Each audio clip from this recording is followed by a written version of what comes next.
burning.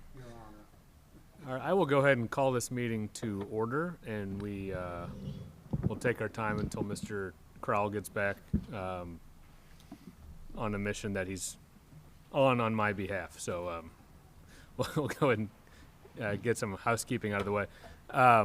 If you are speaking tonight, please be sure to turn your microphones on and speak into them, even though the overhead speakers in this room are not working.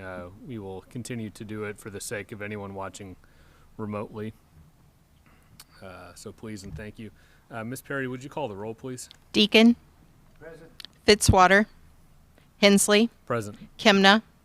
Lester. Here. Schreiber. Present. Spencer. Here. Spicer. Present. Ward. Here. Wiseman. Present. Thank you very much.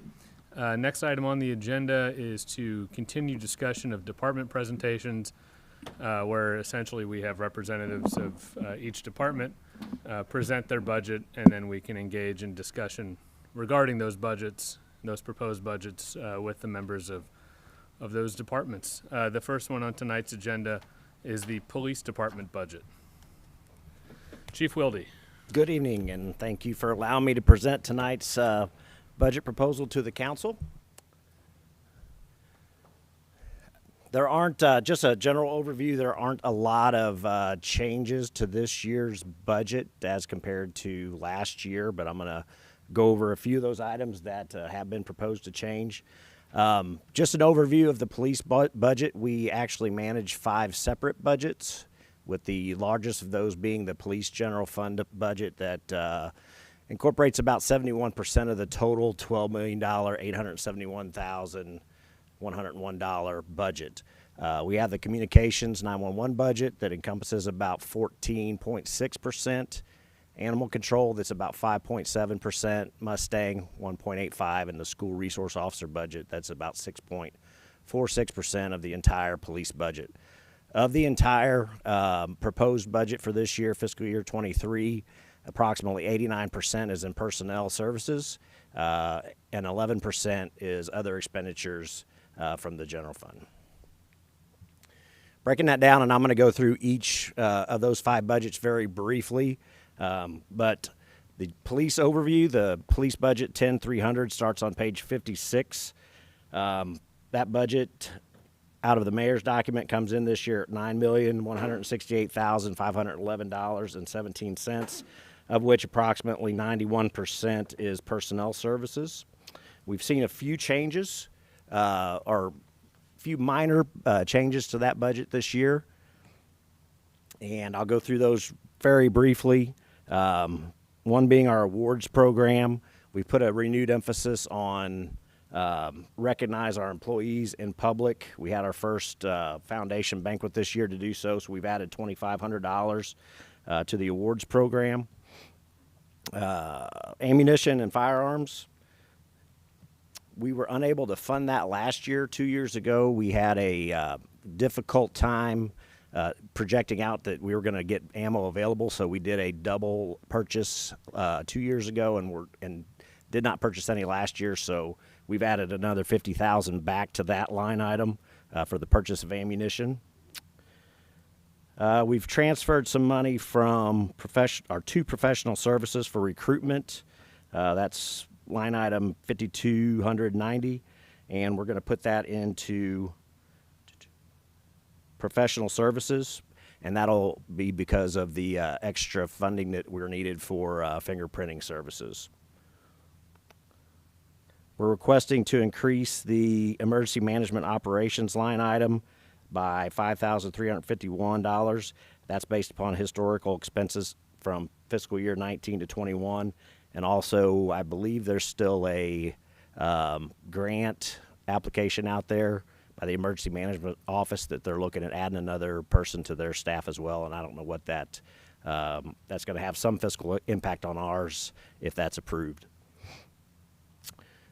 Finally, the last 2 changes that you'll see are we have established a new policy and procedure process through Lexipol, the software. The purchase of that, the ongoing annual fee for that has gone up. So we've proposed to add $8,291 to that line item. And we've taken $1,275 out of our radio maintenance line item We just purchased all new portable radios last year, so we're projecting that the maintenance for those items is going to go down because of the newer equipment. I'll go over very briefly our pink sheet summary. In the mayor's budget, we have 5 police vehicles that have been funded through the capital improvements tax, which leaves us 3 requested vehicles that are unfunded at this time. We have a couple of personnel proposals to make in there, but I want to point out probably the most important one right now is that police sergeant position. We all know that body cameras are coming to the Jeff City Police Department in the next year. And in order to do that really the right way, I feel like we need to have a full-time person to manage the body-worn camera program, for lack of a better term. There's a lot of auditing requirements. There will be an increase in evidentiary transfers back and forth to the courts. There will be, we can anticipate an increase in sunshine requests. That position would also be in charge of doing all the redaction if necessary for the sunshine request. So I wanted to bring that position to your attention because we just don't have the staffing or the strength to make all of those things happen with our current staffing levels as they are. I've left body worn and in-car cameras on there, but I think we could probably disregard that because I'm sure that will come out of the public safety tax if it is not funded partially by the grant that we've applied for. I've taken the elevator replacement off because we dealt with that through ARPA funding, and then there are some police officer positions. I've decided to leave strategic marketing on the request list as a potential funding source. I'm working right now with a marketing company here in Jeff City that's going to do a brand analysis for our agency and develop the right message to sell our product. So we're working on that plan right now, and at the end of that exercise, we'll know what the actual budget amount is to start getting our recruiting and our marketing campaign out there to hire more personnel. But those are some of the highlights of the pink sheet summary for police general services. If you have any questions about that right now, I'll be glad to entertain them. Councilwoman Ward. Thank you. Regarding the sergeant position, that's an FTE position, correct? Yes. And that position would be doing the body cameras? Yes. Is that the only duties that would be involved with that position? We could find some other things for that person to do. However, we know that that position is going to be very busy because to do the auditing correctly in the way it's recommended, you're looking at probably 2 to 3 videos per day. I mean, you think about body camera footage that's going on 24 hours a day. We anticipate just the auditing in and of itself, making sure that the equipment is working, that the officers are wearing it and using it correctly. Doing that everyday audit, you're going to have to come in and look at, 3, 4, maybe 5 videos a day, which will take that amount of time. And then if there's any sort of training matters that have to be established or disciplinary matters that have to be established based upon what you're seeing, it'll have to come out of that from that sergeant, the supervisor of that program.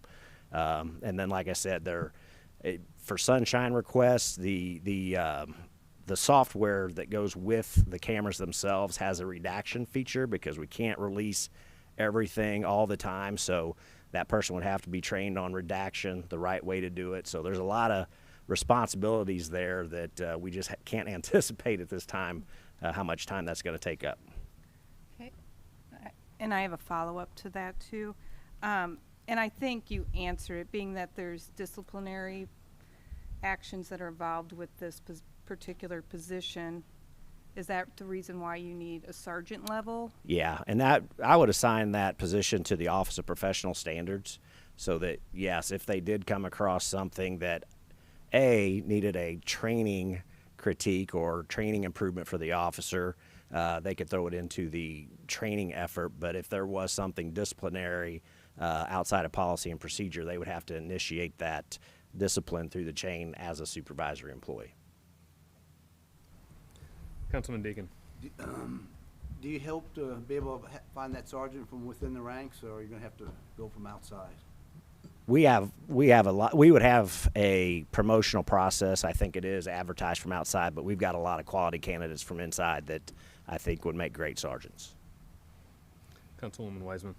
Thank you. I noticed that you had the armored vehicle, the Bearcat replacement, on here for $325,000. I'm just curious where we are at the lifespan of that, and how much longer you think that you'll be able to utilize that vehicle before it needs replacement.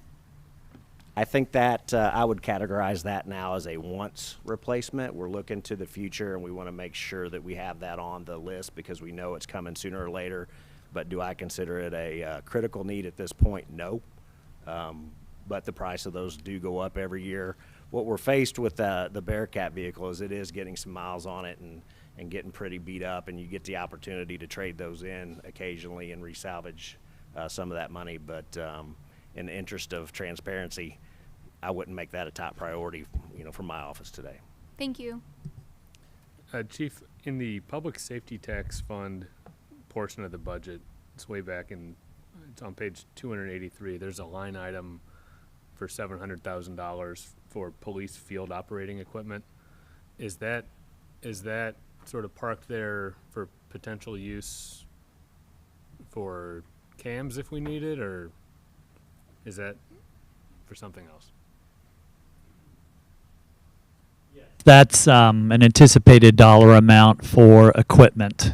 A lot of that depends on where we finally end up in negotiations with the fire union. So it's of course not currently designated for use on body cams and in-car cams, but it would be a potential source in the future. Correct. Okay, thank you. Any other questions for Chief Wilde at this time? Chief? Moving on to the school resource officer budget, there are no pink sheet items to be listed. The only increase would be in personnel services, and that would go from $798,454 to $831,778. And just keep in mind that is funded at 50% by the school district. So.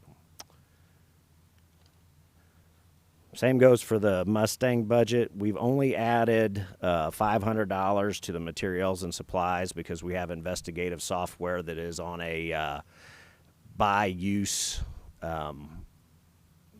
cost, and we've seen that go up pretty much for the last few years. So we've asked to add $500 to be able to cover that bill as it comes in. So let me go back to school.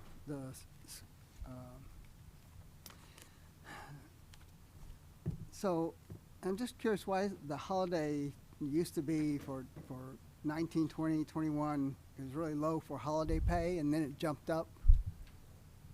I'm just curious why that, and now it's requested at quite a high level. Let me take a look at that real quick. I'm just curious why that would be the case.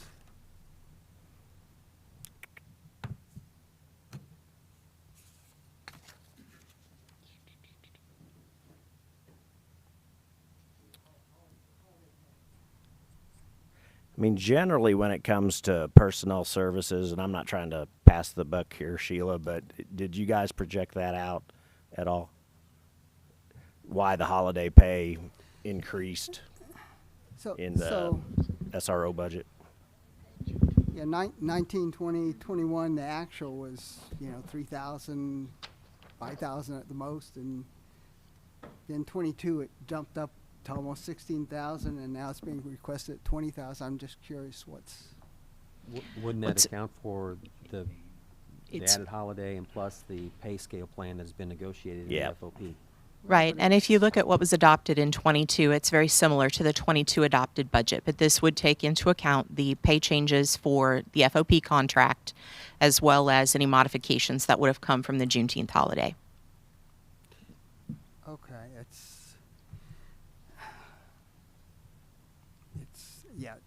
it's just like 4 or 5 times what it's been, and you're talking about one holiday. I don't know. Well, you're looking at actuals, and you have to take into account whether or not those officers would typically have been scheduled on the days that those holidays fall. Isn't that correct, Chief? It is. So we budget assuming that they're going to have the holiday pay, but it may be a holiday that doesn't fall on one of their normally scheduled days.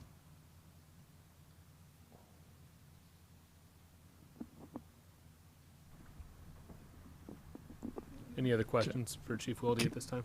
Can I just make sure I didn't miscommunicate something? The $700,000 in the FY23 budget in public safety is what we designated for the body cameras. Okay. Okay, so. We have not yet allocated any funds for that use. I would just Anticipated that would be I would just- for I would body make sure that cameras, we but were it's all on the same- undesignated for at this Okay. particular time, Just yes. make sure we are all on the same page about what police field operating equipment meant. Great.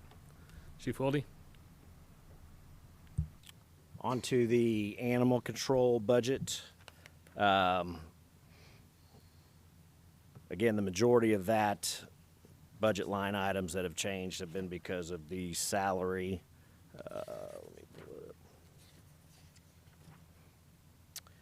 But the only pink sheet items we have for animal control, and this has kind of been an ask for several years, we don't have a full-time person to sit at the desk and be a receptionist, answer phone calls. That duty falls on the rest of the staff to get as they have time. So we've always asked for the past few years for 2 part-time without benefits positions to manage that front desk.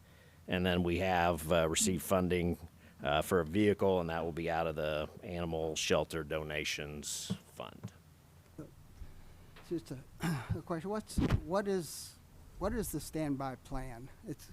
It's another thing that is around 4,000 actual, and then it jumped up quite a bit. Standby plan is that you're not necessarily on call, but we do have animal control officers that are called in after hours or on their days off to deal with animal issues. We don't have people on 24 hours a day, so according to city policy, that's part of the standby pay plan.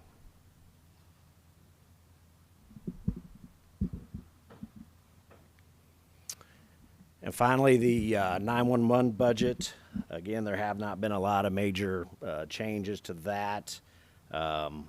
Extra $1,000.47 in materials and supplies. Contractual services up by $2,300, but a lot of that's related to software updates, increase in prices on software. We are proposing to add 4 communications operators downstairs and a communications supervisor. This has also been on our pink sheet list for a few years now because we have basically working supervisors. While they're supervising, they're also on the console taking calls and dispatching calls for service, and we feel it would increase the efficiency and the performance of that 911 center to have the supervisors supervise as opposed to having their attention divided by doing the job itself. Chief, how are we doing in staffing in that area? Well, we're currently down 7 out of the 20. I've given conditional hires to 2 this week, and I think we've got another that's interested in coming back, someone that had left previously. So, but we're also faced with 2 of them that are getting ready to submit their resignation. So I would say we're holding our own.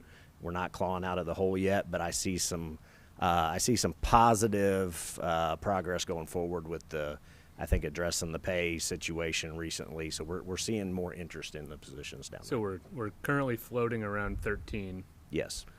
And with this proposal, if fully staffed, would be up to 25. Yes. Okay. Thank you. That's my presentation. I'd be happy to entertain any other questions. Any other questions for Chief Wilde? Councilman Spencer. Yeah, as far as it relates to animal control, is there anything that can be done with, it just seems we have a lot of animal carcasses on the roadways. Is the best way to handle that for reporting those? Is that directly to animal control, or do you want? The best way to handle that, yes, is call 911, call the non-emergency police number, and we would generate a call for service. A lot of the carcasses that you're not trying to pass the buck, but MoDOT used to pick a lot of those up in the past if they were on state highways, and I think they decided to end that with their employee shortages as well. So if we have to pick up that slack, best way to report it is just call the non-emergency number. Thank you. Thank you. Any other questions for Chief Wilde on the police department budget? Seeing none, we are fortunate tonight to have Jan Schumacher and Jackie Coleman with us, and they've indicated an interest and willingness to speak on one of the items in the proposed police budget. And even though public comment isn't, maybe for a couple of hours at this point, we'd certainly be happy if they'd like to come forward right now and share their comments. Well, first off, I want to say I appreciate you not making us wait to the end of the meeting, so that's good. Not that we're not interested, but that's not what we're here for. Yeah, I am Jan Shoemaker with the Jefferson City Racial Equity Group, as I think everyone here knows. And I just wanted to speak in favor of that staff position that the chief has put on for a person to work with the body-worn cameras. As you know, our organization and numerous others have been encouraging the purchase and use of these body-worn cameras, and are glad to see that that's on the horizon. And we feel that not only are the correct policies and procedures important, but the implementation of those, and that you do that with a staff person that's auditing it, monitoring it, making sure it's worked as it should. So I just wanted to express that. We encourage the city to vote in favor of that particular line item. I'm not sure if you do by line item or in general, but whichever way it goes, we would just like to encourage you to approve that so that we can have a real top-notch body camera program.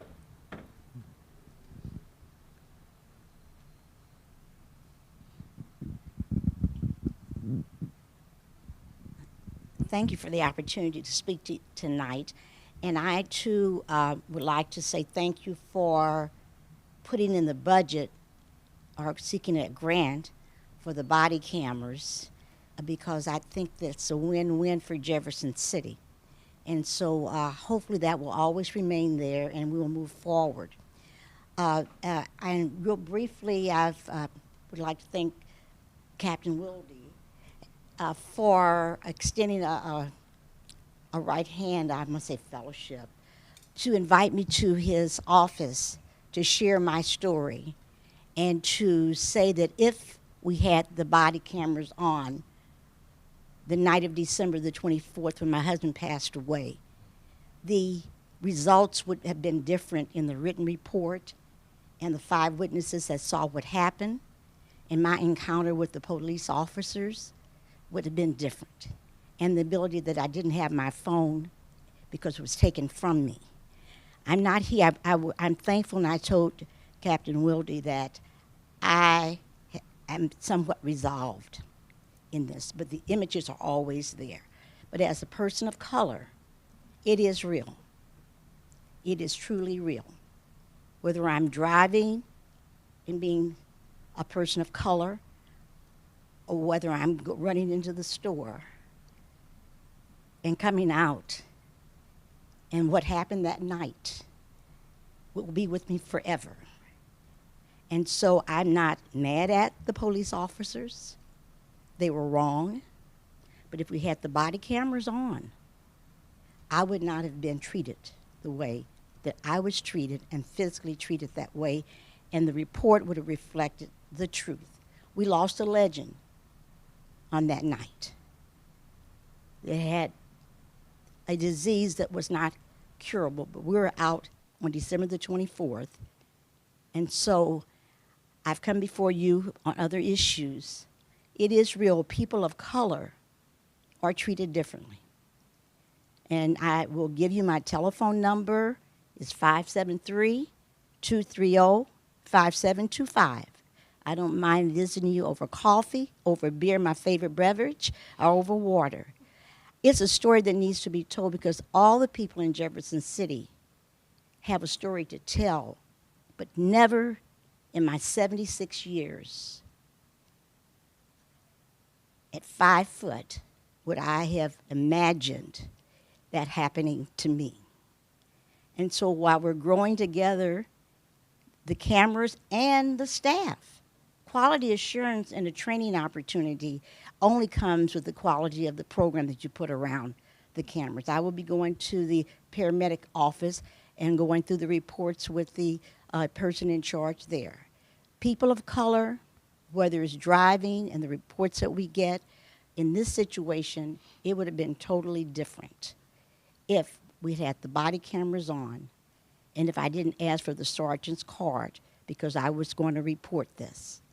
But because of your fine captain, and my fine husband, I'm finding peace with this. But the image of what happened that night and the physical abuse, and I don't want to use the physical encounter, that's a better word, because the gentleman and the young lady were probably doing their job. But I think they saw color first. And they didn't see that the caregiver I was for 2 years of my husband, I had all the knowledge. I had all the information to share. I knew more than the paramedic, but I was not allowed to do that. And for 2 years of taking care of my husband, and the 5 people that saw it, 4 white, 1 black, I don't even know them. Didn't know them then. Told me I would be more than happy to be a witness for you. That's behind me now. I'm learning how to go through the journey because life does come to an end, and I've prayed on this. But in Jefferson City, it's a win-win. And these cameras, with the right staffing and quality assurance and learning opportunity, will make a difference. It levels the playing field. And me, I never would have thought in my longest, I never would have thought that that would be my Christmas Eve, 2021. But I'm a big girl, and I'm going to be here for you all. But people of color, we're really going through some times. And I just think we've got to come together, be together, and understand we're all the same. I'm just more like you than I'm probably more like a lot of people. And so thank you so much for hearing me. We have a great opportunity here, and a program without staffing and quality assurance and training to go along with it, you might as well not have it. So thank you very much. Thank you very much. Thank you both very much for being here tonight. Any other questions or comments for Chief Wilde or for the room from the committee on the police budget?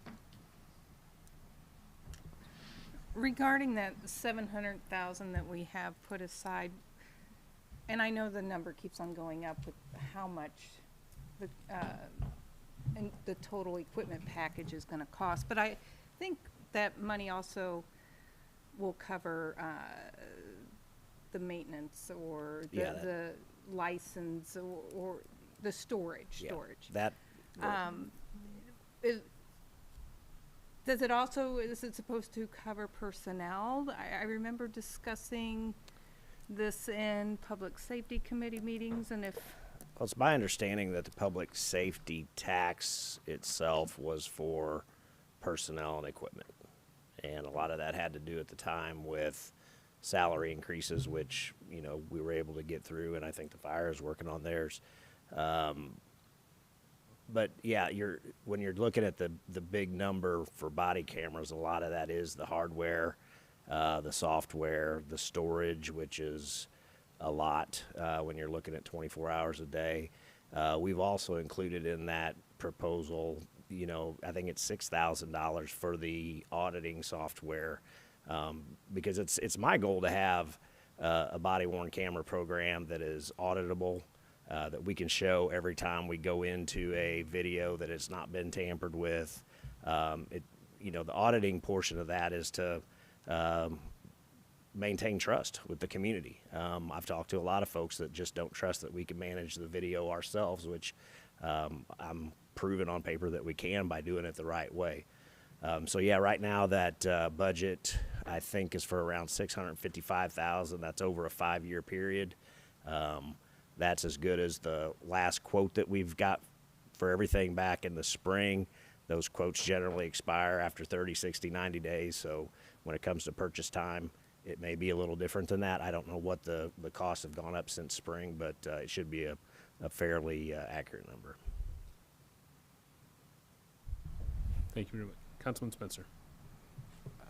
As it relates to body cams, I think there were some purchasing options there that one of your staff members kind of laid out. Is that still an option of, please don't hold me to this, but there was like a 5-year ownership plan, and then there was a combination maybe of leasing and does the technology change so quickly on this equipment to where do we want to lock ourselves into a 5-year commitment to? I think it was the pleasure of the council when we first presented it, and correct me if I'm wrong, I think Chief Schrader was the one that presented it, but I think it was decided to go with the 5-year purchase plan just because that was over 5 years the most inexpensive. You're saving money by doing 5 years of purchase up front. To stretch that out to we could do it over a 3-year process. The annual amount goes down, but it's more like a lease program, like you said. So if you get into a lease type scenario, it costs more money in the long run. If we do 5 years now, it'll save money now over the 5 years, but then in 5 years we'll be required to come back and check to see what the hardware, software updates look like and whether we need to invest that amount of money again. And maybe to explain to some other council members, because this is kind of my thought, why couldn't we use some of our IT staff to help supplement some staff needs in your area for that? And again, department representative explained that really well, and you kind of hit on some of it, is that there's chain of custody issues, so that might have been a thought of some other council members too, so. Well, really what we rely on the IT staff for is to manage the software and the hardware itself. I mean, if there are software updates that have to have, and we ask them to do the technical piece of that.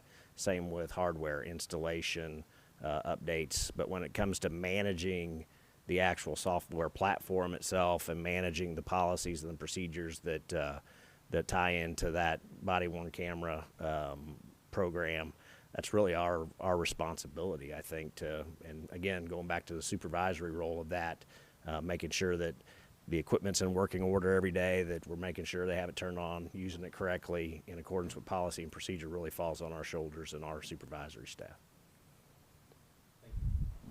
Thank you, Chief. Any other questions or comments for Chief Wilde? Thank you very much, Chief. Now for the fire budget, Chief Schofield. Yes, good evening. I'm not sure how my audio is. I'll try to be a little bit louder. Can you guys hear me okay? Yeah, just a reminder, the overhead speakers are not working at all, so we're all just working at our natural volumes. Very good. So what you have up on the screen is really just the summary page that you have in your packet, and it's the pink sheet items. And what I thought I might do is just kind of run through those, and then if there's any questions, I'll be happy to answer any of those questions as we go.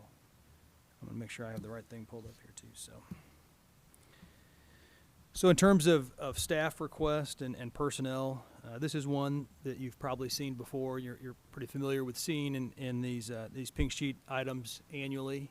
And this first one really is referring to an additional person on each of the 3 shifts on both of the 2 ladder trucks. And what that really means is that right now we have 19 personnel plus a shift supervisor on every day at minimum. And many days we are at that minimum staffing, and we backfill to fill in positions to maintain that minimum staffing. So 19 plus 1, so 20 really is kind of the number. And what this would propose would be an additional person on each ladder truck, which would bring it up to 3. And that would be consistent with all the other apparatus in town, the engines and the squads. So that would bring the total up to 21 plus 1. And when I say the plus 1, what I'm really talking about is the shift supervisor, either the battalion chief that stepped up or the assistant chief that's on duty for that day. So again, one for each shift on each truck, which brings a total of 6 personnel is really what that request would be for. That wasn't funded, but just one of those things I feel like it's important to talk about in terms of maintaining adequate staffing on each of the apparatus. The next one is one that we have talked about quite a bit over the last couple of years, and I think has been an item of discussion for this body quite a bit, is the Hyde Park burn building. And as I've said in the past, it really is a multi-use facility. It's a burn building and a drill tower all in one. And there's a summary in there that talks about kind of some of the history.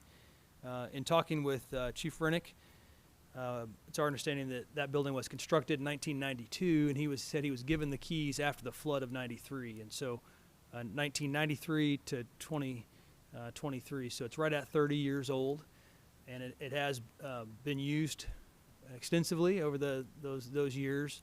And while it's somewhat limited use right now because of the engineer's assessment that was done in 2017, it is still utilized for the drill tower portion of it. But what we would seek to build in the future is a little bit different. I know we've had those discussions here previously, and we do really appreciate the initial funding that was approved by the council, up to, I think it was, the initial money was $1 million, and so we're actively seeking information right now. So we've got an RFI out to about 10 different vendors, the prominent vendors that provide and construct these facilities across the country. So that is going to be due back to us. That request for information is due back to us by September 2nd. So we'll have a lot better idea in terms of scope of that project and what the various options are then. And then, as I said, my goal is to bring you back actionable information that has very specific bid documents that also specifies what you would be what you'd be getting for the money that's ultimately allocated. So that's my plan with that project. And looking forward to bringing you more information about that in the future. Number 3 is part-time office support personnel. We have in the past, I think it's probably been about 10 years ago, we did have a part-time person as an admin assistant in a part-time capacity. In fire administration, that position has not existed for probably closer to a decade, maybe a little bit longer. And so we do just have the one administrative assistant for the entire department, and ultimately the workload has continued to increase exponentially since then. The shift supervisor vehicle, number 4, is really just the when I talked about that 19+1, that battalion chief or assistant chief has a shared vehicle. It's at Station 1, but it's really more than a vehicle. It also is the command post. It has a very large communication equipment package that goes with it, as well as a lot of other equipment and tools. So it's probably our most used of our small vehicle fleet, and that's why it's one of the higher priorities. And what we do with vehicles is our strategy is to kind of rotate them around from an initial heavy use in this capacity to then be more of a lighter use, and we really try to get about 15 years out of those vehicles. But again, that's a stretch sometimes. The vehicle that this would be replacing, I think, is 13 years old and has served in various capacities.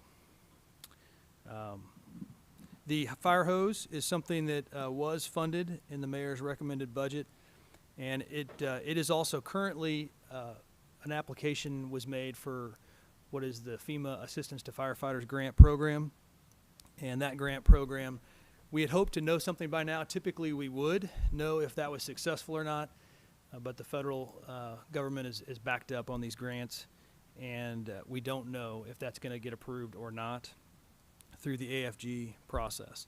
Obviously, if it is, then that's the ideal situation. If it's not, the fire hose replacement has been on this list for quite some time as well. The priority in this hose replacement would be what is our large diameter hose, the 5-inch hose that goes and connects the fire hydrant to the fire truck. So the large capacity hose that supplies water to the fire truck. Deputy fire chief and fire marshal safety officer positions are also positions that we've had in here before. Again, when we talk about the administrative load for the department, a department our size, just the capacity and task saturation. I won't get into a lot of that unless you'd like me to. I'll just mention both those. I will say with the fire marshal position, we do definitely have a lot of fires that probably deserve more thorough investigation by expertise, people with expertise in that field. We do conduct our own cause and origin investigation, but in terms of the actual fire investigation from a more of a law enforcement centric investigative component, we certainly would like to have a better capacity to do that in the future. And we've talked about that, Chief Wilde and I have talked about that also, but it is a very specialized field.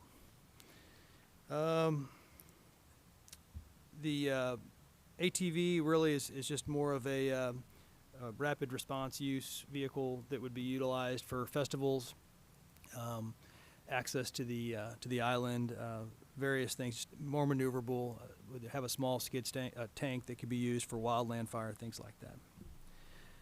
Retrofitting the stations, both 1 and 5, for fire sprinklers. You know, we feel like we promote that in the community, and we've worked with Habitat for Humanity to also do sprinklers in their builds, and really happy with that program. We feel like the same ought to be true for us if there is an opportunity at some point to retrofit the fire stations, to also do that for the personnel, not only from a code standpoint but also from a safety standpoint.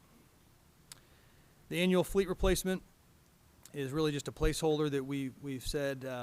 One of the statements that was made to me when we went through our apparatus purchasing program back in 2017, 2018, was it sure would be nice if we could invest funds going forward that would kind of put into a fund so that it wouldn't be such a big expense at the time that a replacement was needed. And so I've always added that into my budget request to try to at least start taking a bite out of that pending cost every 10 years, which is the replacement cycle that our fire trucks are on. I will say that having done that replacement cycle back in 2018 has really been fortuitous for us and for the city and the department.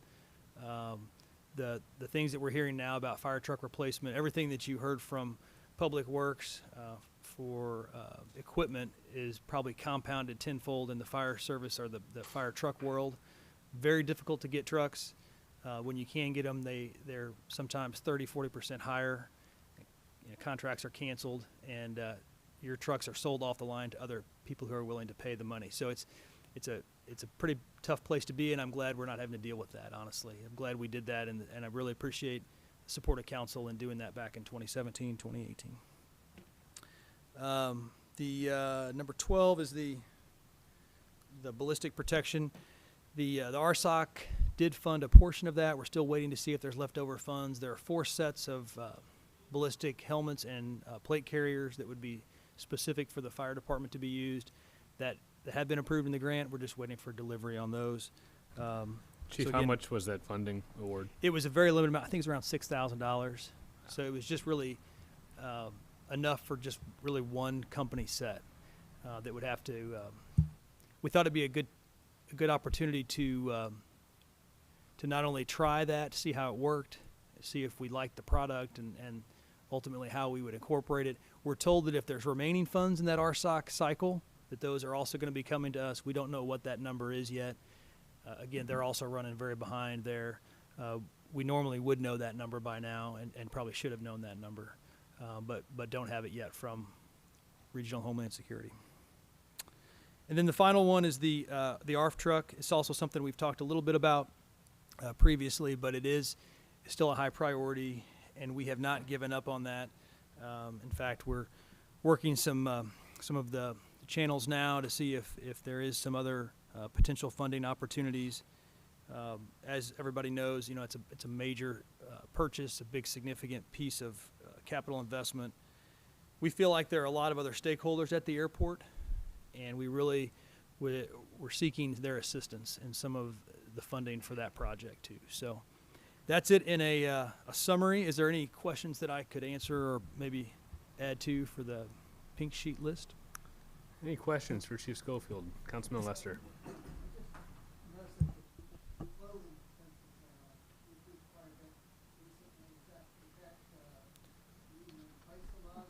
Let me switch to the operational line items here.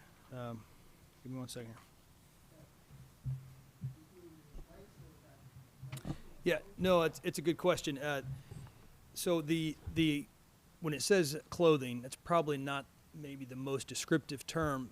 What we're really talking about there, the lion's share of that budget covers our personal protective equipment, the bunker gear and boots and helmets and all that. It's almost more of an equipment, but we call it PPE clothing. And so when you're looking at the increases there, what used to cost $1,800 for a set of our protective ensemble is now closer to $3,000. Yeah, so that's a big portion of that.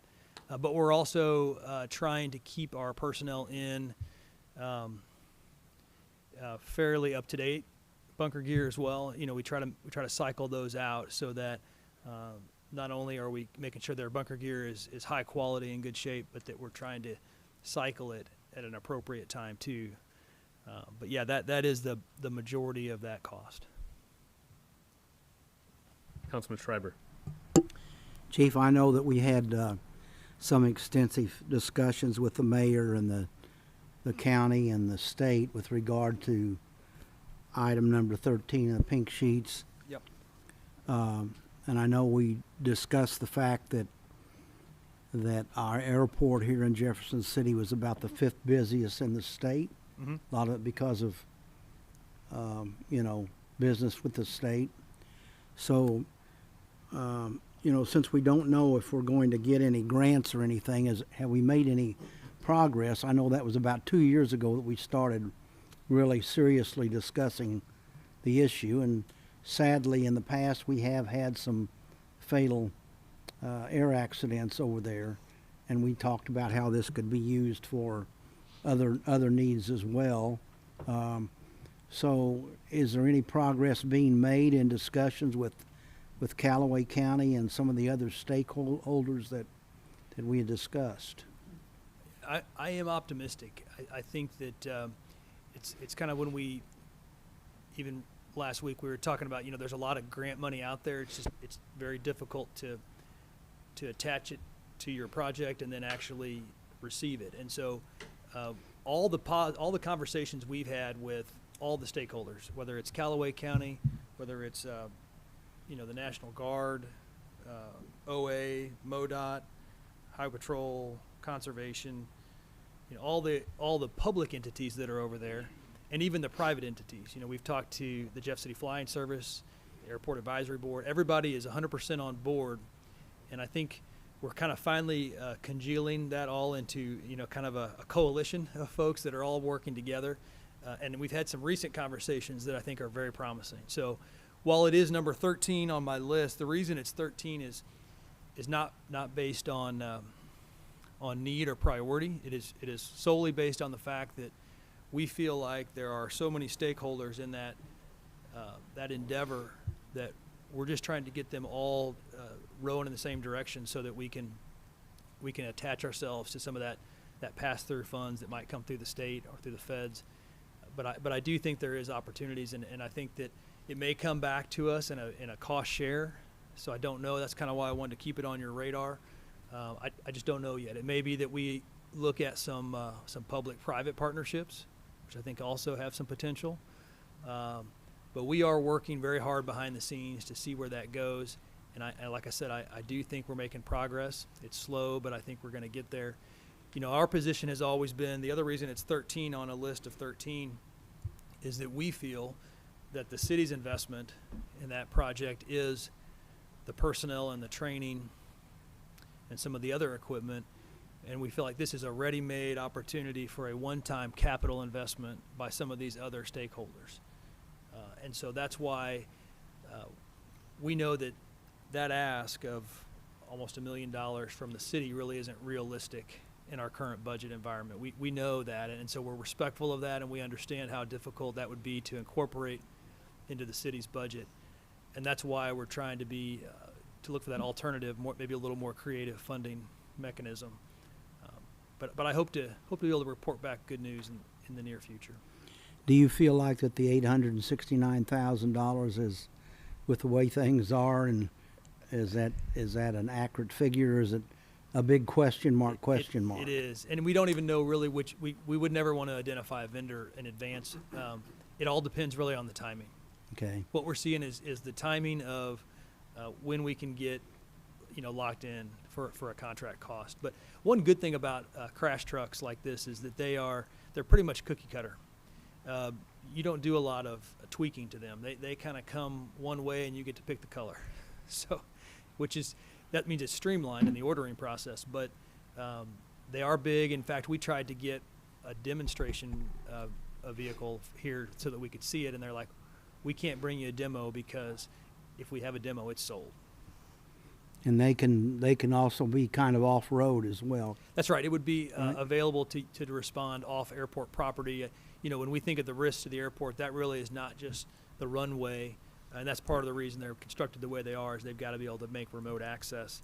And that whole area around the runway is really probably your highest area of incidents.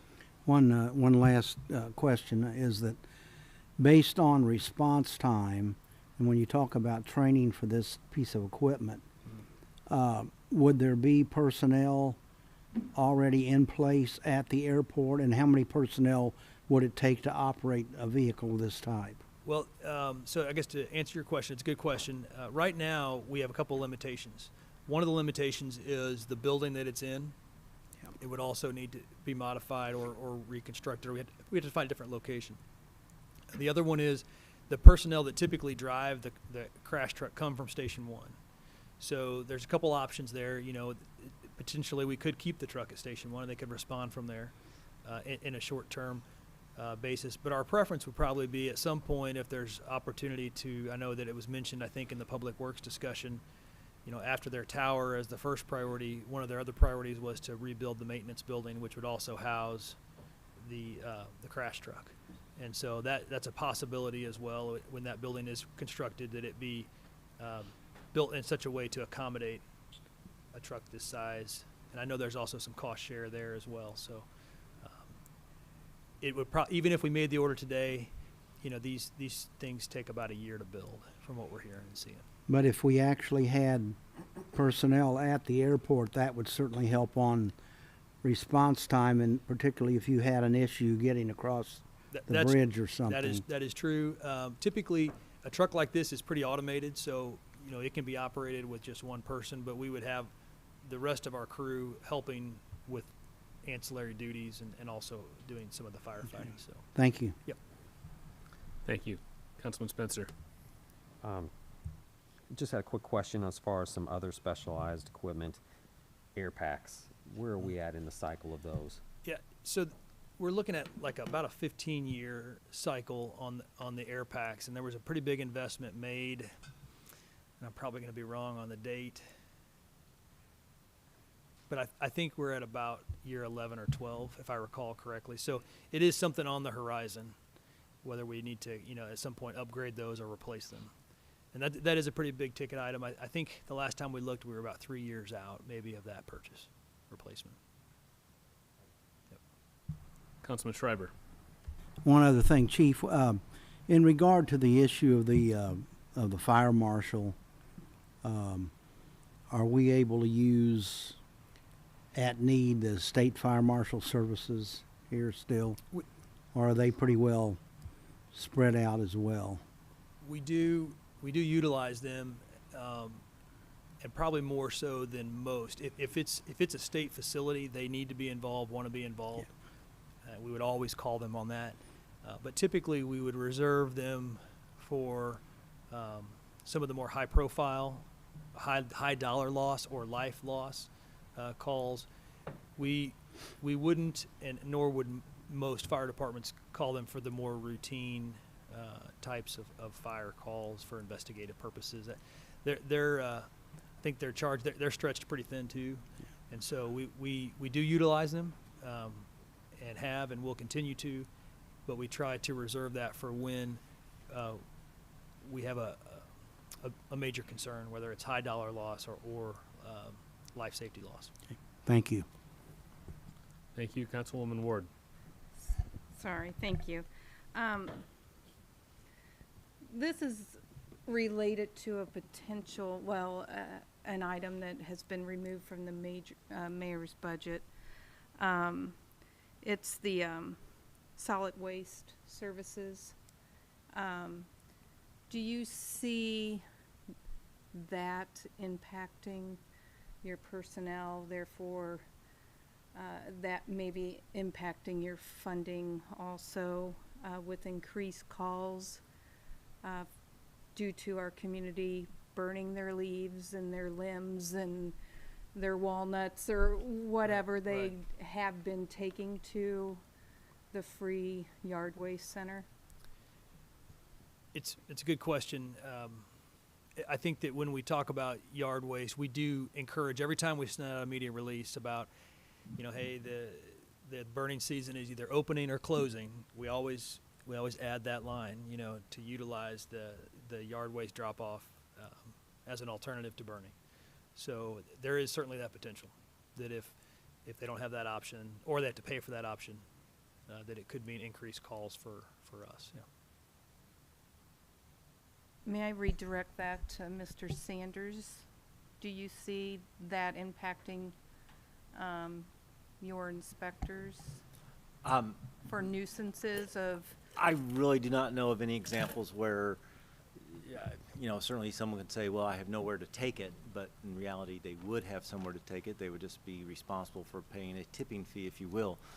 I do not know of any instances where anybody's ever used that as a response to our nuisance or maintenance violation letters or communications. Okay, I just thought you might see an increase of calls because people have piles of stuff that they don't have anywhere to go with and they don't want to pay to take it somewhere. I would think so. the yard waste accumulation is probably less of a major problem than a lot of the outdoor storage of other sort of more tangible, Gotcha. non-organic Trash materials. Yeah. Okay, thank you. Thank you. Any other questions for Chief Schofield at this point? Nope. Anything else, Chief? I was just going to add, I didn't really go over the line item budget, but there really aren't a lot of significant changes there. I think it's pretty well stable. There's a few items that went up just very, very small and a few items that went down, a little bit, but happy to answer any questions on the line item budget as well. Any questions? Actually, that does remind me, I do have one thing there, and that is when it says, it was kind of confusing to me, and maybe it deserves an explanation. When it says on the 2022 current, under purchase of equipment one time, there's an entry there for $24,000. Does that look right? Yeah, 147, I think. And so just to tell you kind of how that works, and it's an accounting thing, is my understanding, is that that's actually a MoDOT grant that we got for some Hurst hydraulic equipment, some battery-operated hydraulic rescue tools. And so it's not a capital expenditure that came out of the city coffers. It's just recognized there as a one-time. So that 24,000 is a grant-funded item. I just wanted to clarify that, because when I looked at it, I was like, "What in the world did we spend $24,000 on?" Then I realized that it was something that was a grant, which is a good thing. MoDOT has been very good on that highway safety grant, and those tools actually are in place and on the trucks now. So. Thank you very much. Any other questions? Any final questions for Chief Schofield on the fire budget? Seeing none, thank you very much. Let's take a 5-minute break before we move on to the parks budget. If the panel has indication, there might be people in the audience who would appreciate a break before we move on to parks as well. Thank you both very much for your presentations tonight, and we will be back in 5 minutes.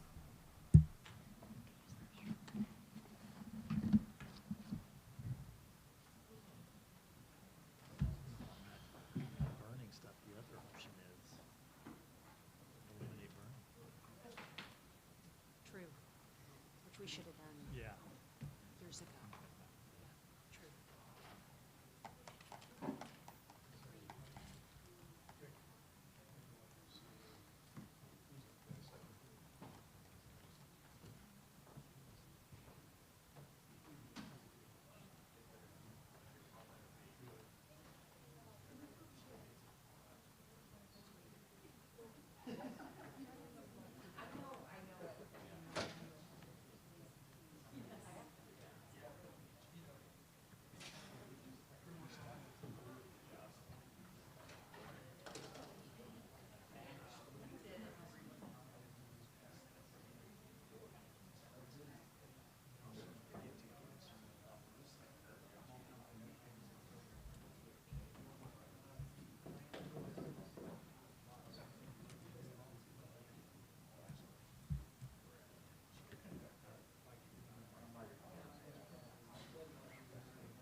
right, everybody, thank you very much. That is 5, and we're going to get back into it here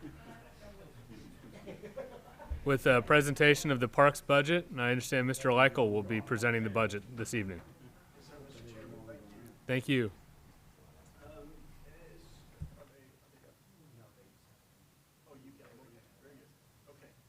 Just a couple of things to note as you're looking at the presentation we supplied to you. As you notice, there's not a whole lot of change in areas that we kind of report on. There's minor things and then some savings in other areas and stuff. But the thing to point out there is, the budget difference, which in this was presented, we tweaked the numbers a little bit based on what the increase for the staff and as it relates to the budget impact, and it's about 4% due to increase for personnel staff, which is approximately $100,000 from the personnel side, as opposed to maybe what you're looking at there that shows the 8% budget salary. So we just made that change based upon the number that was approved. Health insurance went up about 10%, dental insurance about 5%. As everyone understands, those costs will continue to go up annually for everybody. So continue to budget those and forecast those accordingly. Some other areas that I'll make note of is cost recovery. We're finishing up a cost recovery analysis. Should have that hopefully by our next commission meeting next month. But anyway, the intent of that is to look for areas and to help our staff look for areas to save and cost recover, whether it be expenses, whether it be fees, whether it be other general savings. And then to note what we feel is most important come from that is when we do find cost recovery areas, we reinvest those in the capital improvement projects. So it's not like we just either move that money somewhere else or we save it necessarily. We do reconstitute those funds for capital improvements projects. And I wanted to make sure I made that note this evening for you. You'll also note there is fund balance. Due to capital improvement projects that we do that exceed necessarily our budget, which is why we save money, why we're required to save money for our savings, if you will, our fund balance. We have an excess in that area that we use specifically for large capital improvement projects. And because of budget and areas that we do the sales tax, we had some monies there that we put in that area that we're going to save for capital improvement projects. And if we get on through here, I'll show you and you'll see the printout that you have of those capital improvement areas that we focused on and highlighted going into 2022-23. So we feel real good about those, and that's why you'll see those differences in fund balance amounts there. And I'd also note that since 2019, we budget for our summer seasonal / part-time help, and as well as umpires and referees. We budget those every year, and each year since 2019, those costs have gone up about a little over $20,000 per year. And honestly, we continue to expect that will continue to rise, maybe even a little bit more than that normal rate. Other than that, as far as the budget goes, you've got most of what we highlight in the packet that you've received. No really big changes and swings in budgets necessarily. Like I said, other than the things we're going to do with the fund balance and using that extra fund balance funds there for capital improvement projects, I'd highlight those in the appendix there and talk briefly about those, and then certainly welcome any questions by the council. But the first one is botanical gardens. I'm sorry, Mr. Leichel. I'm just making sure. Is the little light on your microphone on? Nope.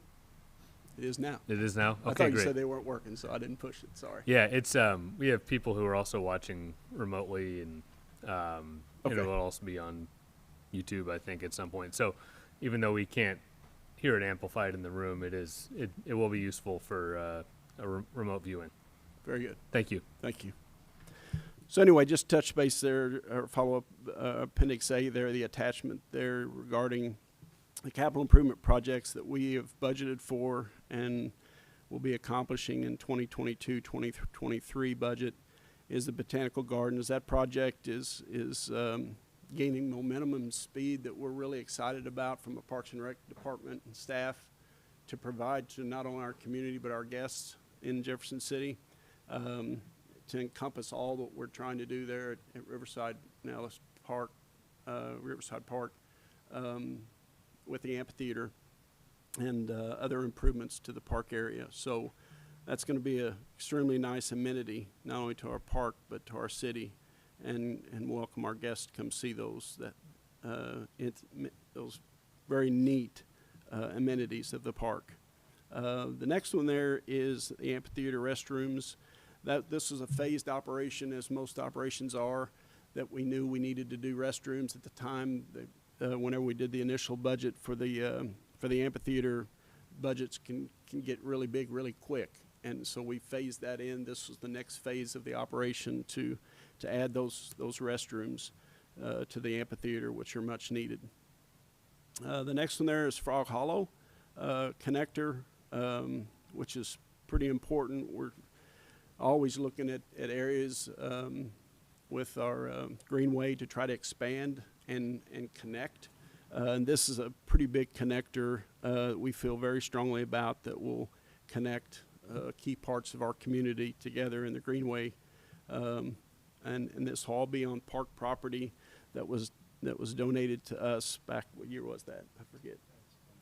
Yeah, it's quite a number of years back. But anyway, that property there behind those various businesses and places there along the Frog Hollow was donated to us, and thus the greenway will be built on exclusively park property. So that'll be nice getting a connector there. And then let's see. The bike park. The bike park's going to be over in Washington Park, and really another neat added feature to our community and our citizens. And this is a fairly significant improvement, or not just an improvement, but something that's a plus up. So, because we don't have anything like that within the city limits, so this is going to be something that'll be new to us. But it's also part of a bigger scope of improving Washington Park and making some improvements to Washington Park. And we'll continually and have multiple phases of that operation as well, to include the skate park, which is going to be something we're going to renovate there a little bit,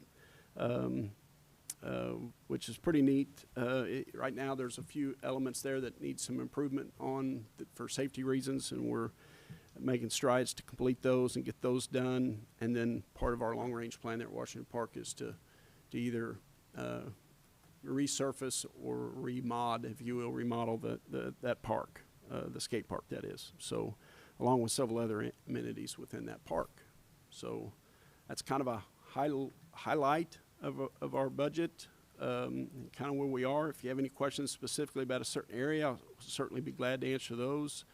But certainly welcome our commission members that are in attendance tonight. They're always very supportive and very much involved in the budgetary process, and they have approved, as a commission, the budget that we've submitted to you.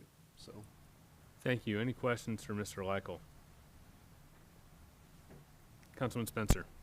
Yep, I've got a few questions. So, just for clarification, because I didn't hear, are you all requesting an 8% salary increase, or is it the 4? It's the 4. It's 4. It was the Okay. 4. Yes. 4%. Okay. Yeah. So that's there. So I was given some information from some concerned citizens on particulars of your budget about, do you think it's appropriate for taxpayers to pay for your lunches, Mr. Spalding, multiple times a month to like places like the Grand Cafe, Sweet Smoke, Echo, Prison Brews, O'Donoghue's, Madison's, J. Finney's, Bones, Fuji, Aris Bistro? On our director's behalf, let me take a stab at that. So here's as the president of the commission, this is how I feel about that. And I don't believe that there's, you named off maybe 7 or 8 there, not many. in the grand scheme of things, but most importantly, one of the things that I challenge our director to do is to increase and improve at all times our relationships within the community and to meet stakeholders within this community for things such as sponsoring the amphitheater, being a donor or sponsor or naming entity. So we as a commission, me as a president of the commission, think very strongly that he needs to be out and amongst our community leaders, convincing them, asking them for their support and what's important for our city and our parks. So I hope that answers that question most directly. Well, not really, because a lot of the receipts that were presented to me do not meet the requirements of who you met with and for what purpose. And I think that is a violation of a policy. And we can certainly provide you with that list. We certainly are not in any violation of any. I have copies of receipts that specifically are plain, that do not have any names whatsoever on them. Okay, well, we can certainly go back and address that for you. That's no problem. That'd be great. So I think that is a worthy question that needs to be answered, and I'm not sure that's, you know, what you're advocating for the director to do is part of the job description, quite frankly. So to go out and schmooze or whatever you want to call it, I just think that our taxpayers are they don't see it that way. You know, they see those as dollars that could go to programs, to equipment, and those kinds of things that really, at the end of the day, all of us are challenged with higher gas prices, higher food costs, higher energy costs, and, you know, those families that have to pay those increased costs would probably ultimately like to use those dollars to participate in programs that the parks provide to our community. So, well, I think my response to that might be is the bigger picture, I think, is relative here. The bigger picture is that the Parks and Rec director, whomever that is in a unique position, much different than any other of the city department heads might be, because of the things that we do relative to projects, and we're out soliciting business leaders within our community to maybe business leaders to sponsor something like the amphitheater. It requires some of those meetings, some of those visits over a lunch period. So while we could disagree as far as our opinions go, to me, in my opinion, coming from the business world, it's vital to create good relationships with our business leaders in our community to support our projects. and I would probably agree to a certain point, but multiple times a month is probably a little excessive. And I'm a business owner too, and we like to take our employees out, you know, every so often as well. So I do understand that is an important for to communicate with stakeholders. But you know, there's other positions in the city that, you know, they're out in the field, whether that be police officers or street workers, wastewater people. You know, they don't have that same perk. So, but thank you for answering the questions. Appreciate it. You bet. Councilman Fitzwater is joining us by phone, and if there is a way for him to be heard, he has a question. Councilman Fitzwater? Hey, Mr. Chair. Yeah, Mr. Chairman, can you hear me? Yes, we can hear you. Hey, Mr. Leichel, I appreciate you. I just had a quick question for you. I appreciate the conversation you had in regard to the upgrades at Washington Park. And if I missed it, I apologize. But is part of the plan to also upgrade the Ohio Street Bridge? As you're aware, we tried through Public Works and through the council to replace that bridge, and it just was more expensive than the community was willing to invest in. But it still needs some upgrades if it's going to be a pedestrian, and I just wondered if that fit into the plans there. Councilman Fitzwater, I'll answer that. David Bangy and I have spoken about it, and then the last I remember, and I haven't talked to him for a while, I'll be honest, there was going to be some drawings made of what kind of railing it needs to be and what kind of things we can improve. We have improved the tuck pointing and cleaned up all of the stub wall going up to it, so that's all in better shape now, and so I'll just need to find that out, but I haven't heard for a while. Okay, well, I appreciate that. You know, as your word council and Public Works have been looking at not only new projects, and the amphitheater certainly is an exciting addition to our community, but trying to upgrade things that need care and attention. So I appreciate you looking at it. You know, I think as you work to upgrade that park, that would be a great addition. So I appreciate your comments. That's all I had, Mr. Chairman. Thank you, Councilman Fitzwater.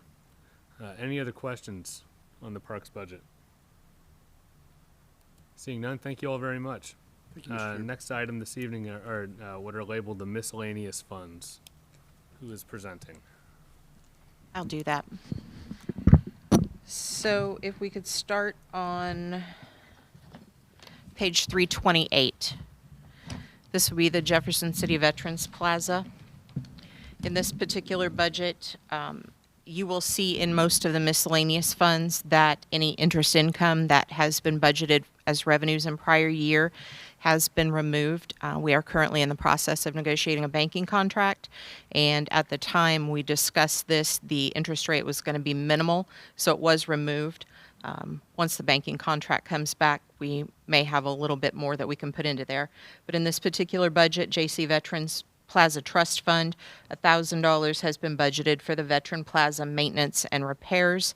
This will end up coming out of the fund balance at the end of 21 was $5,529. The next one is the Police Training Fund, Fund 23. In this particular case, there are revenues that are budgeted to come in here for court costs. It is a reduction of the adopted budget in 22, and that is based on the trend analysis that we've done. We are reducing that to $5,100. Again, interest is reduced substantially. And in this area, we have a budget of $30,000 for police training. Of that amount, $24,550 will be coming from the fund balance.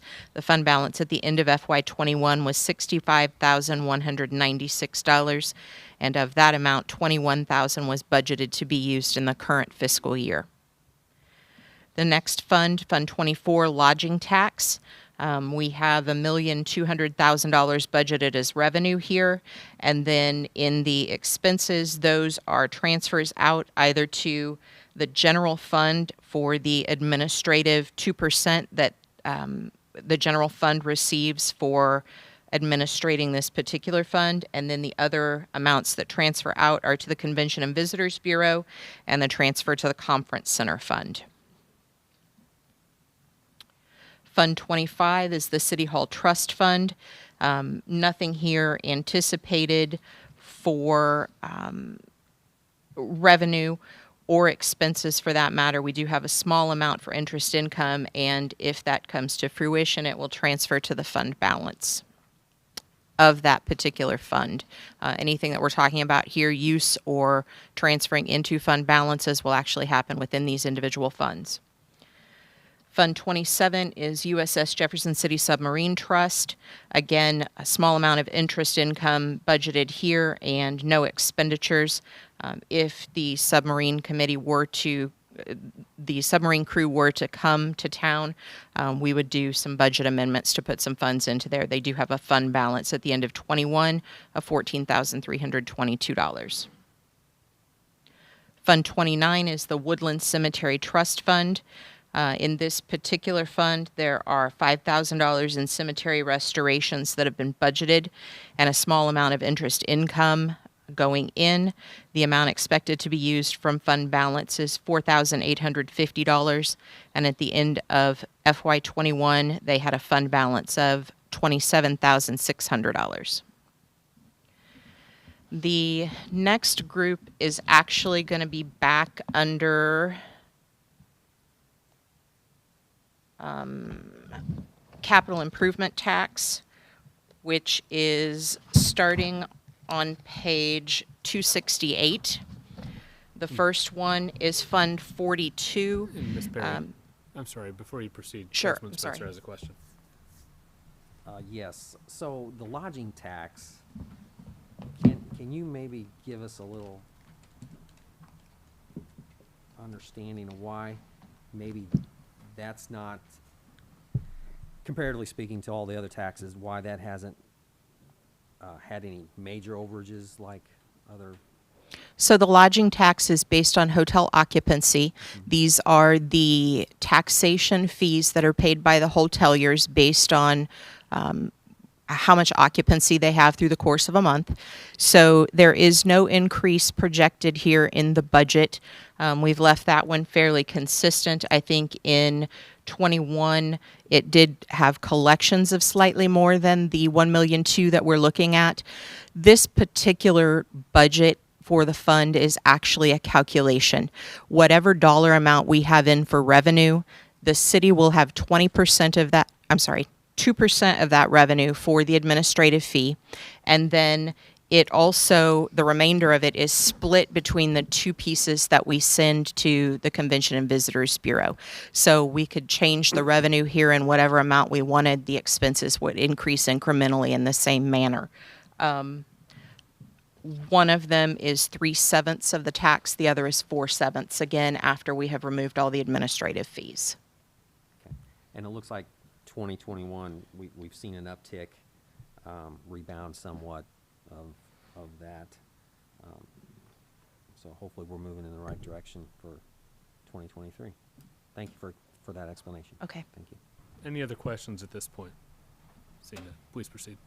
So sales tax D, the sales tax D is in your document because it would typically have historical information on it. In looking at this, there's no actual budget in sales tax D or E for fiscal years 23. We do have in sales tax, F also does not have anything budgeted for 23. Those sales taxes have finished out their 5-year iteration, and so this is really just a tracking mechanism for us. When we get into sales tax G, this is where the mayor has in her budget the items that were funded in the pink sheets that she has coming from the sales tax gleaning money. Of that amount, $1,294,885 is the amount of the gleaning funds that she proposes to use. And then you can see in the expenses, those are for the items indicated for police vehicles, central maintenance equipment and vehicles, street equipment and vehicles, the fire hose replacement, stormwater improvements, and then also the City Hall soffit replacement.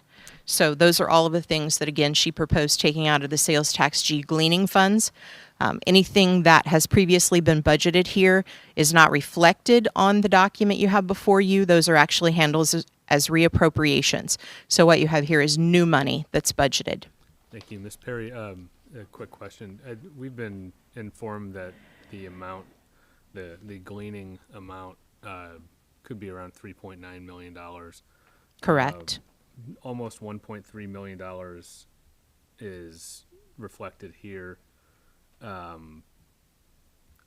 the other $2.6 million or so reflected anywhere in this proposed budget? They are not. They sit in the fund balance until such time as council deems the projects that they intend to allocate those funds to. Okay. And that is a conversation we usually have outside of the standard budget process. So as we finish up the allocations in this particular fund, we will have a better idea on exactly what that gleaning is. Because we're earning interest, it does kind of depend on what the fund balance is sitting at. So the 3.9 is an estimate, but it is a pretty accurate estimate. Thank you. Any other questions? No. Please proceed. The last sales tax that we have here for capital improvements is sales tax H. That's the iteration that started in April of the current year. We are projecting $5.6 million in sales tax revenue, and then the expenses are allocated based on how that originally was proposed when we went to a vote of the people. There are no changes here from that original allocation. I'd be happy to answer any questions about that. Thank you. Any questions on that point? Hearing none. The next one is the public safety tax. This is also under the same tab in your budget book. Public safety tax is budgeted at $2.8 million in revenue. We also have in this particular budget the $700,000 worth of expenses that we've been speaking of, the police field operations equipment that was intended initially, as we've talked about through the ARPA meetings, for the body camera and in-car camera figures that had been previously brought forth to council. And in addition, there's also $1,802,000 that is transferring to the general fund. So I want to make sure that everyone understands how this is working. If it is something that's going to be a capital expenditure, we will spend the funds directly out of this public safety tax fund. That's why you see here a police field operations equipment line. That's where the police department will spend the funds from. The money that's being transferred into the general fund is actually to account for the salaries, the personnel costs of the public safety staff that we've previously spoken of. Because those individuals have a specific department and we pay their salaries out of that specific department, the police department, the fire department, we will continue to pay the salaries for those staff people all out of the police department or the fire department. So these funds are transferred into the general fund to cover those expenditures that will be happening for personnel services out of the general fund. Mr. Crowell? Well, maybe not. I just wanted to add that those really are estimates, so at this time, because council hasn't approved a contract with the IAFF yet, so we don't know what that number is yet. Okay. Any other questions on this point? Councilman Spencer? And it is my understanding that there is no administrative fees for the public safety tax. Correct. Thank you. Any other questions, comments? Just a couple left. The next one is the workers' comp fund. This particular fund has $400,000 that is transferred into it for insurance payments. These are paid for out of the individual funds, departments that those staff members are a member of, essentially. And then we have a small amount of interest income, and the expenses are allocated out based on kind of historical data on medical claims and services, any of the reinsurance premiums, and claims settlements that we have out of this particular fund. I'd be happy to answer any questions. Any questions on this fund? Hearing none. The last one is, I wish it was the last one, sorry, self-funded health insurance. This particular fund has no budget when we approve the budget. The funds are actually deposited into the self-funded health insurance from the individual funds or departments that the personnel relate to. And as we do every payroll, dealing with the benefits and deductions, we will transfer those funds into the self-funded health insurance account to cover the premiums, to cover the claims payments that we're required to make. Thank you. Any questions on that fund? Councilman Spencer? Real quick, and it's probably more of a question to Gail. When this self-funded health insurance came about, was that like 2016, 2015, somewhere in there?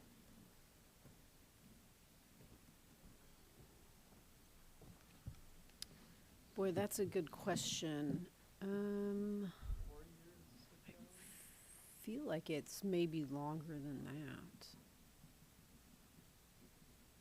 I think I think at least 5 to 7 since before you, so maybe 8 to 10. I don't know. Time has been flying. Yeah. So it's been longer. I'm going to guess it's been 8 to 10. So when we initially started that program, was there an individual stop loss initially on for staff, for employees, or was that something that came a year or two later? An individual, like per person? Right.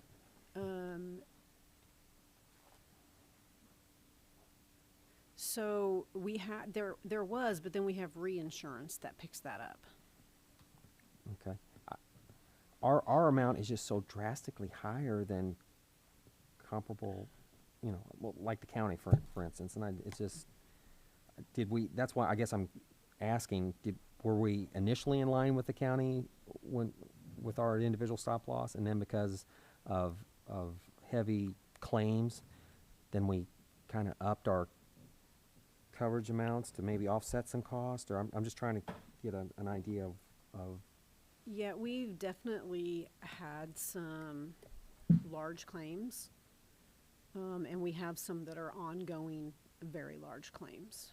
continuing. But I guess where I'm at, I mean, I think we're at like 225 or 250 per individual stop loss.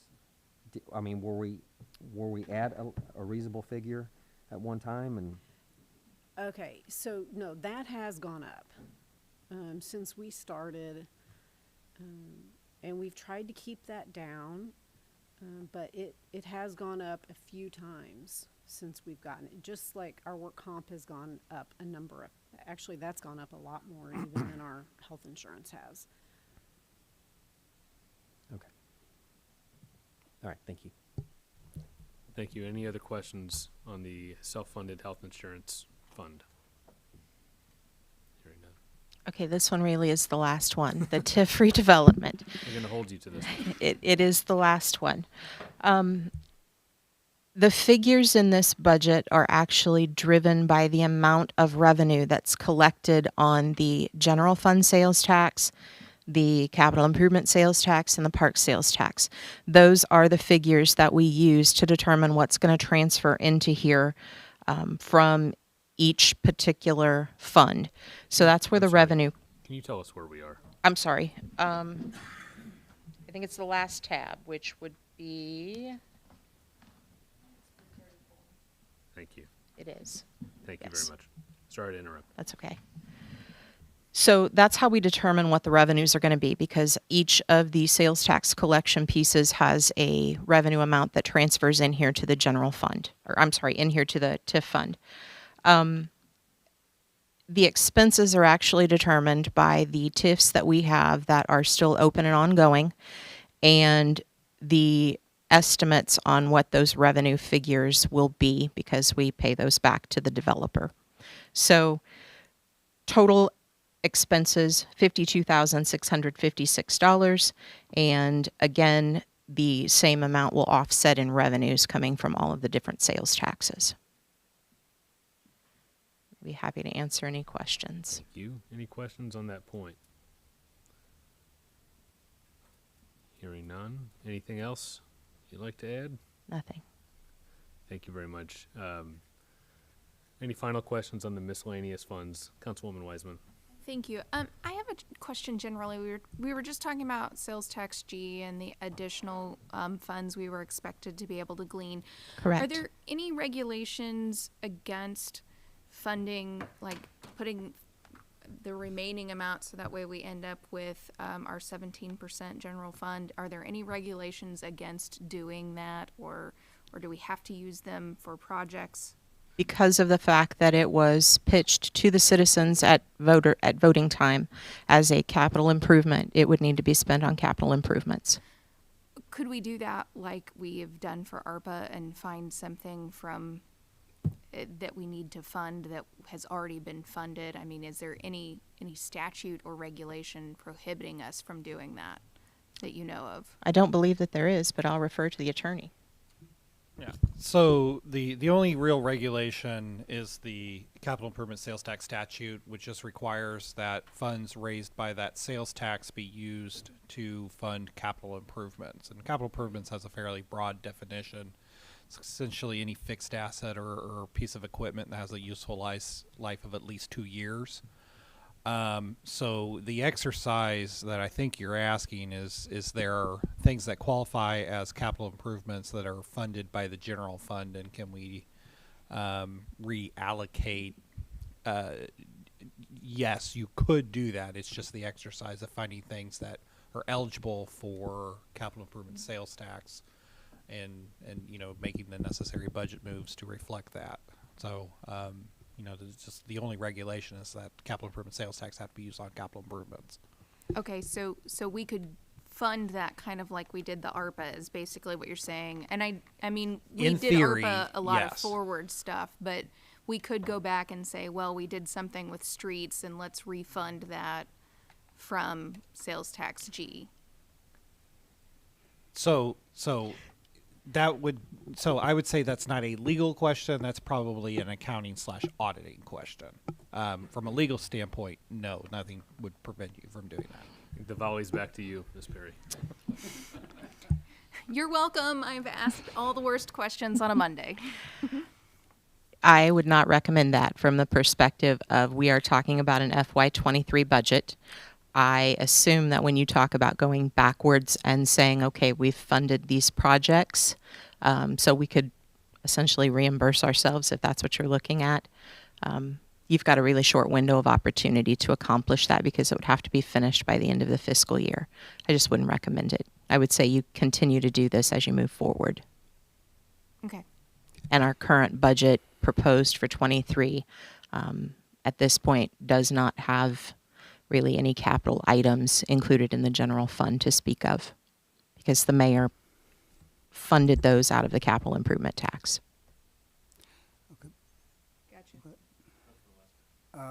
But there are some pink sheet items that could be funded.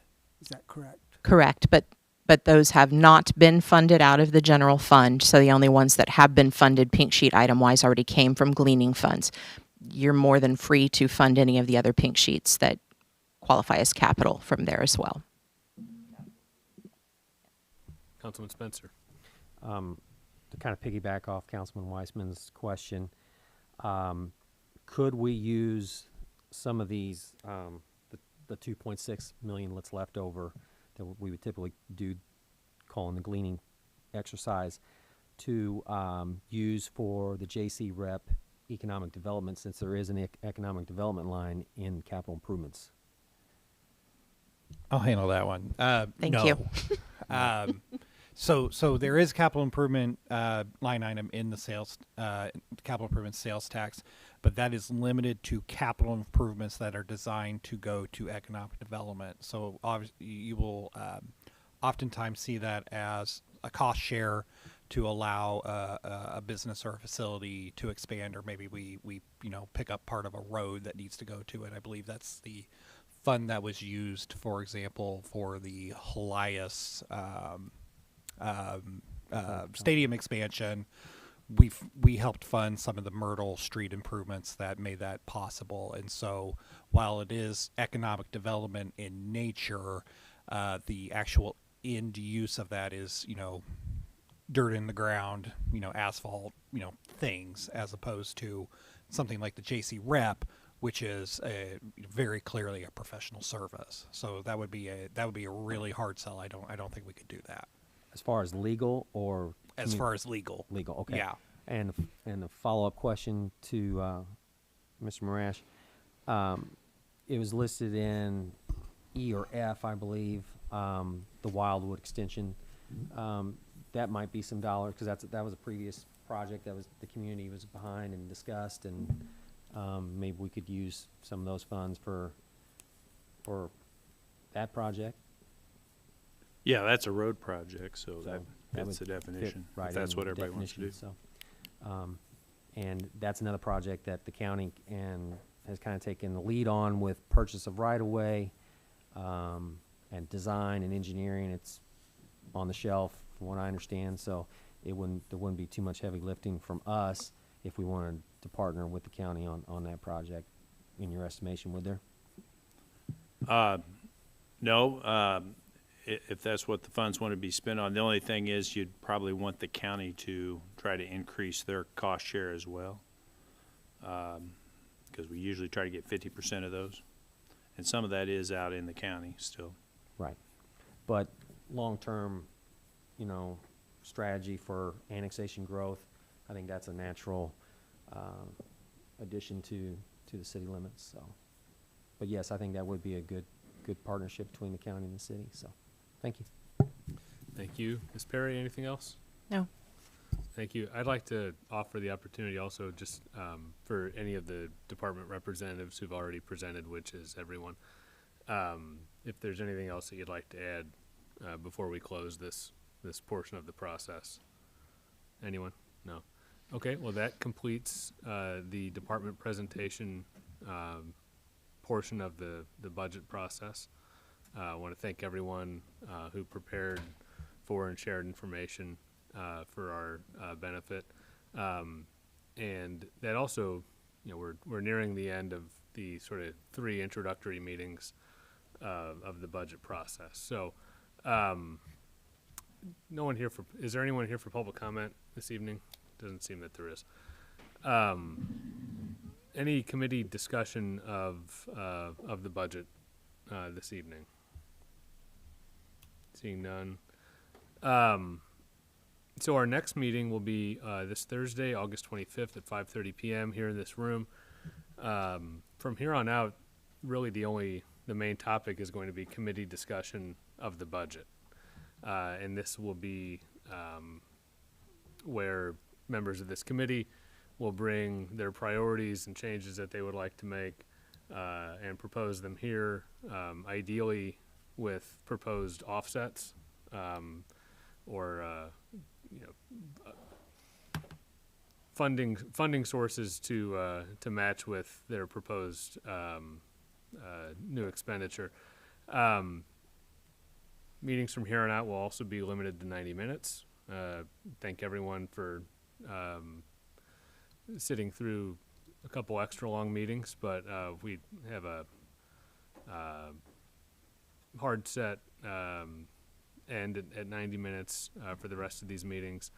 When you bring an item to propose, it'll be put up on what's called the parking lot, and you can let it sit there, and if you don't have an offsetting funding source by the end of the next meeting, it will roll off of the parking lot, not necessarily forever. Don't worry, you can just bring it up again in the future, but that's just kind of how we try to keep this process rolling towards a balanced budget that can be voted on eventually. It's also a pretty good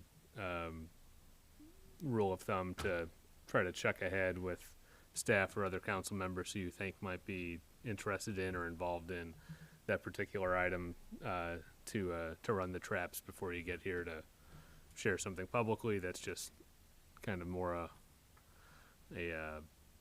tip and a courtesy kind of deal. So, is there any committee discussion whatsoever this evening?